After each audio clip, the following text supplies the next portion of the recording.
गणेश चतुर्थीच्या दिवशी हा प्राणप्रतिष्ठा मंत्र म्हणून 2 पद्धतीनुसार गणपतीच्या पार्थिव मूर्तीमध्ये तुम्ही प्राण आणू शकता।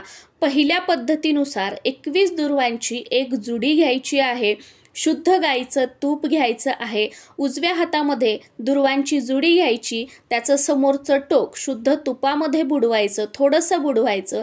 आपला डावा हात जो असतो तो आपल्या हृदयावर म्हणजे आपल्या छातीवर ठेवायचा आणि ती 21 दुर्वांची जुडी तूप लावलेली ती आपल्याला गणपतीच्या हृदयाला स्पर्श करायची आहे, गणपतीच्या छातीला स्पर्श करायची आहे आणि हा मंत्र म्हणायचा आहे। मंत्र आता मी तुम्हाला सांगते आणि हा मंत्र पूर्ण म्हणून झाल्यानंतर त्या दुर्वांच्या जुडीचा स्पर्श गणपती बाप्पांच्या डोक्याला, दोन्ही हातांना, दोन्ही गुडघ्यांना, दोन्ही पायांना करायचा आहे आणि नंतर गणपती बाप्पांच्या चरणाशी ही दुर्वांची जुडी ठेवायची आहे। आणि दुसऱ्या पद्धतीनुसार आपला उजवा हात किंवा आपल्या उजव्या हाताचा अंगठा गणपती बाप्पांच्या हृदयाला स्पर्श करायचा, आपला डावा हात आपल्या हृदयावर ठेवायचा आणि हा मंत्र म्हणून आपल्याला गणपती बाप्पांच्या मूर्तीमध्ये प्राण आणायचे आहेत।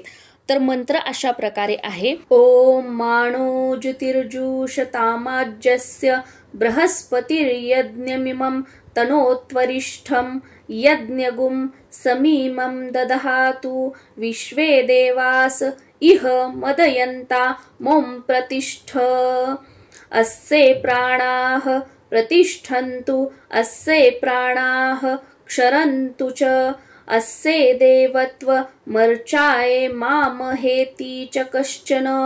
ओम श्री महागणाधिपतये नमः। सुप्रतिष्ठितो भव, प्रसन्नो भव, वरदा भव। अशा प्रकारे तुम्हाला हा मंत्र म्हणता येत असेल तर स्क्रीनवर तुम्हाला मंत्र सुद्धा बघायला मिळालेला आहे, तर त्या मंत्राचा तुम्ही स्क्रीनशॉट काढून घेऊ शकता आणि हा मंत्र तुम्ही स्वतः म्हणू शकता प्राणप्रतिष्ठा करताना।